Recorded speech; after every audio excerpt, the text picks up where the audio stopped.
The another natural fiber which is obtained from the animals is your wool. First is wool, another is your silk. If we talk about the wool, you will see that we wear woolen clothes during the winter season. So why we wear woolen clothes during the winter season? You will see that the woolen fabrics have the spaces between them, and air is trapped between that spaces. Since air is a poor conductor of heat, so it does not allow the heat from our body to go outside, and it will protect us, and it will keeps us warm. So you will see that wool is mainly obtained from the fleece of the animals, like fleece hair of the animals like sheep, goat, camel, all these and there are the few processes of obtaining the wool. The first process is your shearing, and after the shearing there will be cleaning and scouring, grading, sorting, carding, weaving, and finally in the image you can see that the sheep's hairs are sheared. After that, that fleece is transported to the mill, and after that you will see that they are twisted to make into the rope, and before selling they will see that there is the cleaning process. You will that in shearing, it is the process of removal of the hairs from the wool giving animals, and that process is called shearing. Here you may see that this person is cleaning off the hairs or removing the hairs from this animal, and this process is called shearing.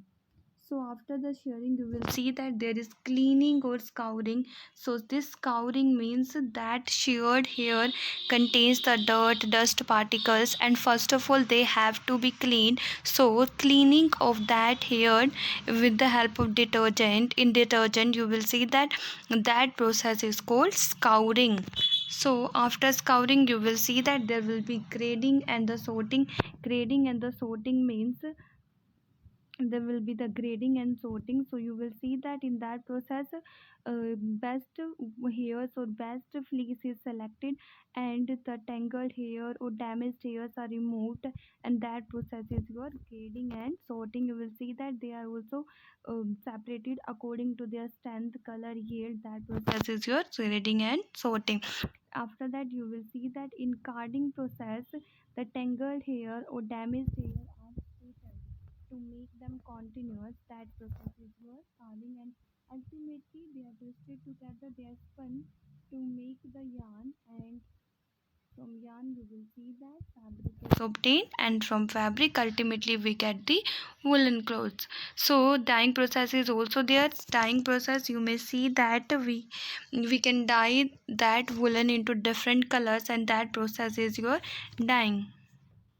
And weaving process you will see that it is the arrangement of the two sets of the yarns together to make them a fabric is called weaving.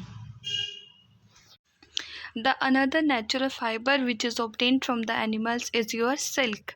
If we talk about the silk, you will see that silk is also natural fiber, and these are also protein fibers. Wool and silk both are also called protein fibers because wool is obtained from the fleece of the animals, and that also contains the keratin which is also a protein, and another the silk which is obtained from the silkworms, and it is also a natural protein fiber. So you will see that silk is obtained from the cocoons of the silkworm. So here you can see that this is your silk moth, this is your caterpillar form. Here you can see that we obtain the silk, and if it this is the life cycle of the silkworm. You will see that the female silk moth lays eggs. After that you will see that this lag after some time they cast into the larva, and after that you will see that this larva is also known as caterpillar form, and in this caterpillar form it starts to secrete the fiber from its mouth, and then starts turning around itself, and you will see that ultimately it gets covered, and that is your pupa. And you will see that from the pupa ultimately the adult will come out, and this process is called, this is the all about the life cycle of the silkworm. You will see that the pupa changes into silk moth, and you will see that cocoon is boiled and we obtain silk from them. So the processes to obtain the silk, you will see that silk can be obtained from the flowing processes. First is the rearing of the silk forms. So you will see that sericulture. Sericulture, it is the process of rearing of the silkworms to obtain silk from them, and that process is called sericulture. And you will see that after this there is another process, that is reeling. So reeling is when we boil the cocoons to obtain silk from them. That process is your reeling process. You will see that when we boil the cocoons, then the silk fibers start coming out of it and collecting that, and then after that there will be the spinning process. And from the spinning process you will see that fibers are spun together to make a yarn. Man-made fibers and synthetic fibers. So you will see that the synthetic fibers are also known as artificial fiber and man-made fibers also, because these are obtained by the chemical processing. And you will see that they are can be woven into fabric just like a natural fiber. And you will see that the synthetic fibers have a wide range of its uses, like it can be used to make ropes, buckets, furniture, containers, aircraft, healthcare. These all are the uses. So you will see that the synthetic fibers are made up of small units that are your polymers.